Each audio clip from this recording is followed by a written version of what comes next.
আসসালামু আলাইকুম ওয়া রাহমাতুল্লাহি ওয়া বারাকাতুহু। আলহামদুলিল্লাহ ওয়াসসালাতু ওয়াসসালামু আলা রাসূলিল্লাহি ওয়া বা'দ। সুপ্রিয় দর্শক, স্বাগত জানাচ্ছি সিনবাদ রিসোর্ট গ্রুপ আলোকিত পথের আজকের পর্বে, powered by Beacon, co-sponsor BRB, BSI, Islam bank, Al-Arafah Islam bank, Pubali bank, ডগমা হসপিটাল এবং দারুস সুন্নাত হজ ও উমরা গ্রুপের সৌজন্যে দর্শক সন্ধ্যার আয়োজনে আমরা ইসলাম এবং জীবন ঘনিষ্ঠ বিভিন্ন গুরুত্বপূর্ণ বিষয় নিয়ে আলোচনা করে থাকি। আর এই গুরুত্বপূর্ণ বিষয় আলোচনার জন্য আমাদের মাঝে আমন্ত্রিত হয়েছেন বিজ্ঞ দুইজন ইসলামিক স্কলার এবং মহাগ্রন্থ পবিত্র কোরআন কারীম থেকে তেলাওয়াত শোনার জন্য ছোট্ট একজন কারি। প্রথমে আমরা তাদের সঙ্গে পরিচিত হব। প্রথমে আমার ডান পাশে রয়েছেন বিশিষ্ট ইসলামিক চিন্তাবিদ, ইসলামিক স্কলার মাওলানা আতিকুর রহমান। আসসালামু আলাইকুম রহমতুল্লাহ। ওয়ালাইকুম আসসালাম। মোহতারাম, কেমন আছেন? আলহামদুলিল্লাহ, আপনি কেমন আছেন? আলহামদুলিল্লাহ। এরপরে রয়েছেন আরেকজন বিশিষ্ট সমাজকর্মী জনাব মোহাম্মদ আমজাদ হোসেন, সভাপতি আগামী সপ্তাহ। আসসালামু আলাইকুম। ওয়ালাইকুম আসসালাম। মোহতারাম, কেমন আছেন? আলহামদুলিল্লাহ। এরপরে রয়েছে আমাদেরকে কোরআন কারীম থেকে তেলাওয়াত শোনাবে আব্দুল্লাহ আল মুহিত। আসসালামু আলাইকুম। ওয়ালাইকুম আসসালাম। কেমন আছো? জি ভালো আছি, আপনি ভালো আছেন? আলহামদুলিল্লাহ। তো দর্শক, আমরা আমাদের মেহমানদের সঙ্গে পরিচিত হলাম। এ পর্যায়ে অনুষ্ঠানের শুরুতেই আমরা মহাগ্রন্থ পবিত্র কোরআন কারীম থেকে তেলাওয়াত শুনব আব্দুল্লাহ আল মুহিতের কাছ থেকে। আউযু বিল্লাহি মিনাশ শাইতানির রাজীম। বিসমিল্লাহির রহমানির রহিম।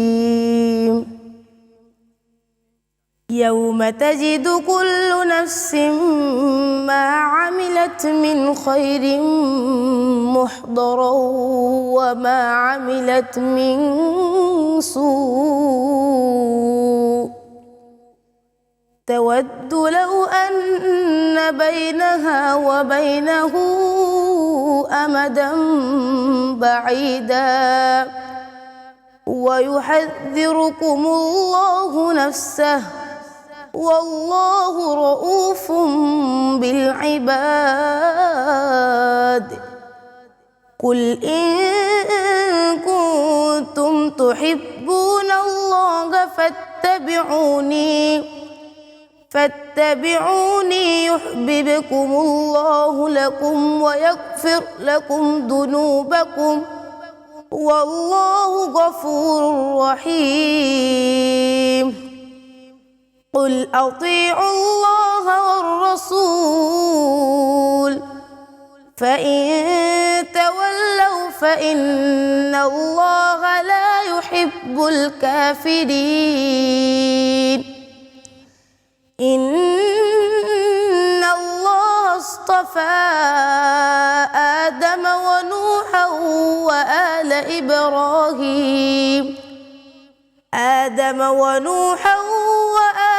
إبراهيم وآل عمران على العالمين ذرية بعضها من بعض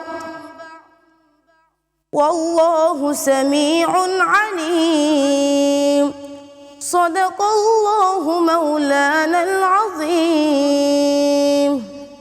দর্শক, আমরা মহাগ্রন্থ পবিত্র কোরআন কারীম থেকে তেলাওয়াত শুনলাম। এরপর যে আমাদের আজকের আলোচ্য বিষয় একটি রমাদান, আর গুরুত্বপূর্ণ বিষয় আমরা প্রথমেই যাব মোহতারাম মাওলানা আতিকুর রহমান আপনার কাছে। আলহামদুলিল্লাহ, আলহামদুলিল্লাহি ওয়া কাফা ওয়া সালামুন আলা ইবাদিহিল্লাযীনা ইসতাফা, আম্মা বা'দ। ধন্যবাদ সম্মানিত সঞ্চালক আপনাকে অত্যন্ত চমৎকার সময় উপযোগী একটি বিষয়কে চয়ন করার জন্য। মহান রব্বুল আলামিন পবিত্র কোরআনে হাকিমের মধ্যে ইরশাদ করেছেন, ইয়া আইয়ুহাল্লাযীনা আমানু কুতিবা আলাইকুমুস সিয়াম কামা কুতিবা আলাল্লাযীনা মিন ক্বাবলিকুম লাআল্লাকুম তাত্তাকুন। আল্লাহ বলেছেন, হে ঈমানদারগণ, তোমাদের উপর রমাদানের সিয়াম পালন ফরজ করা হয়েছে যেমনিভাবে পূর্ববর্তীদের উপরও ফরজ করা হয়েছিল, যেন তোমরা তাকওয়াবান হতে পারো। তো দেখেন, রমাদান যে সিয়াম পালন করাটা, এটা এমন একটা ইবাদত যেটাকে আল্লাহ রাব্বুল আলামিন পূর্ববর্তী জাতিদেরকেও দিয়েছিলেন। শুধু আমাদের জন্যই আল্লাহ রাব্বুল আলামিন এই ইবাদতটা দেননি, বরং পূর্ববর্তী জাতিসমূহকে আল্লাহ রাব্বুল আলামিন এটা ফরজ করে দিয়েছিলেন। এখন এই রমাদান আল্লাহ রাব্বুল আলামিন আমাদেরকে কেন দিয়েছেন, যেটা দ্বারা কী উদ্দেশ্য, কেন আমাদের সিয়াম পালন করতে হবে, আল্লাহ কিন্তু এই আয়াতের শেষেই সেটা উল্লেখ করেছেন, লাআল্লাকুম তাত্তাকুন। এই রমাদানের সিয়াম পালনের মাধ্যমে তোমরা যদি যথাযথভাবে এটাকে পালন করতে পারো, তাহলে তোমরা তাকওয়াবান হতে পারবা। অর্থাৎ রমাদানের সিয়াম তোমরা এজন্য পালন করবা যাতে তোমরা তাকওয়াবান হতে পারো। তাকওয়ার শব্দের অর্থ হলো বিরত থাকা, তাকওয়া শব্দের অর্থ হলো ভয়।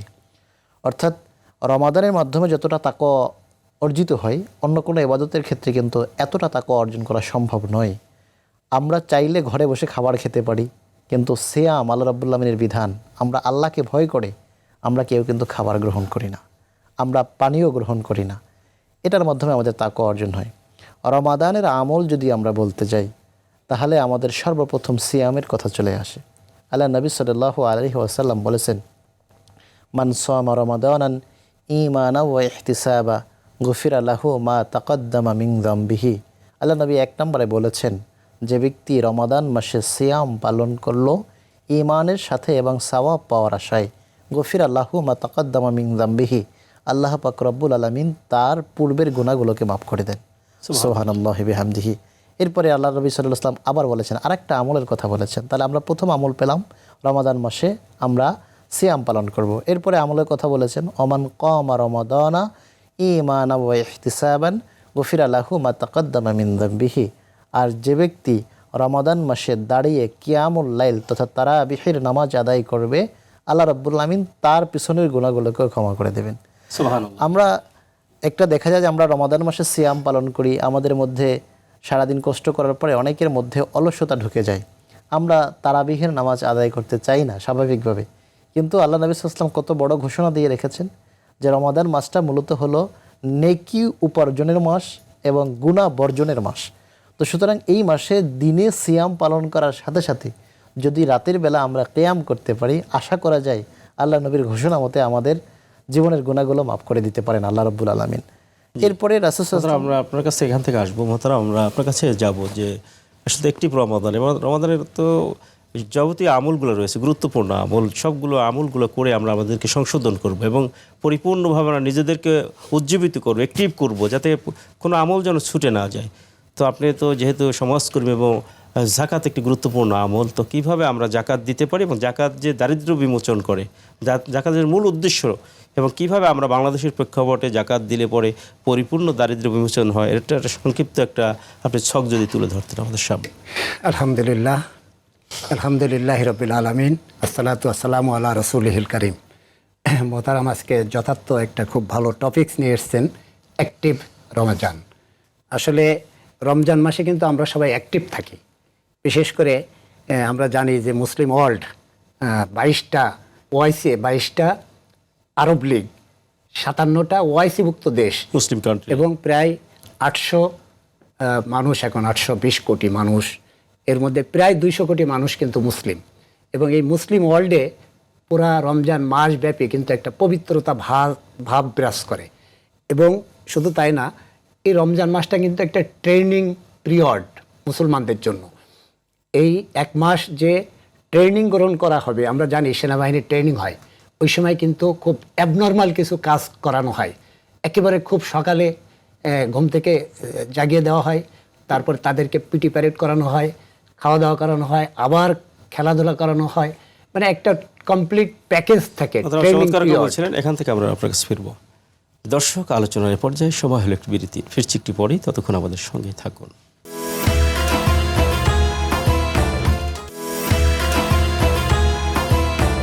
দর্শক, বিরতির পর আবার স্বাগত জানাচ্ছি। আপনারা দেখছেন সিনবাদ রিসোর্ট গ্রুপ আলোকিত পথ, powered by Beacon, co-sponsor BRB, BSI, Islam bank, Al Arafah Islam bank, Pubali bank, ডগমা হসপিটাল এবং দারুস সুন্নাত হজ ওমরা গ্রুপের সৌজন্যে। মহতারাম, আপনি বলছিলেন চমৎকার করে। জি, রমজানের এই ট্রেনিং নিয়ে আসলে তো Islam is a complete code of life. জীবনের প্রত্যেকটা পরতে কিন্তু ইসলামের সমাধান আছে। ঠিক অনুরূপভাবে আপনি বলেছেন যে জাকাত কিভাবে, আসলে জাকাত কিন্তু ইসলামী অর্থনীতির একটি মূল ভিত্তি, মূল স্তম্ভ, চালিকা শক্তি। জাকাত প্রদানের মধ্য দিয়ে আসলে দারিদ্রতা বিমোচন করা সম্ভব, সমাজ পবিত্র হয়। যে কোনো সমাজে, এই যে বিশেষ করে আমাদের দেশে প্রায় 20 কোটি মানুষ, এখানে কিন্তু 4 কোটি মানুষ আছে যারা দরিদ্র, যারা জাকাত গ্রহীতা হিসাবে স্বীকৃত এবং জাকাত নিয়েও থাকে তারা। ইনফ্যাক্ট 4 কোটি মানুষকে আমরা 4 কোটিকে 1 কোটি ফ্যামিলিতে রূপান্তর করতে পারি। আসলে আমরা দেখি যে জাকাত গ্রহণ করে একটা ফ্যামিলি, আবার জাকাত দেওয়ার ক্ষেত্রেও দেখি যে একটা ফ্যামিলিতে 5 জন, 3 জন, 7 জন মেম্বার জাকাত দিয়ে থাকেন, একজন দিয়ে থাকেন। ইনফ্যাক্ট যদি ঠিকঠাক মতো জাকাত আদায় করা চায়, তাই একজন ব্যক্তি কিন্তু একজন ফ্যামিলিকে যদি দায়িত্ব নিতে পারে, কিন্তু সেটা তো হবে না। ইনফ্যাক্ট আসলে প্রায় 1 কোটি মানুষ, যারা বললাম যে বাংলাদেশের জাকাত দাতা হিসেবে এর মধ্যে সরকারি কর্মকর্তারা আছেন, এর মধ্যে বিভিন্ন ব্যবসায়ী রয়েছেন, প্রাইভেট বিভিন্ন কর্মচারী যারা বেসরকারি চাকরি করে, এটার একটা বড় সংখ্যা, যারা ধরেন 20-30-40 হাজার টাকা বেতন পায়, এরা সবাই কিন্তু সাহেবে নেশাবভুক্ত।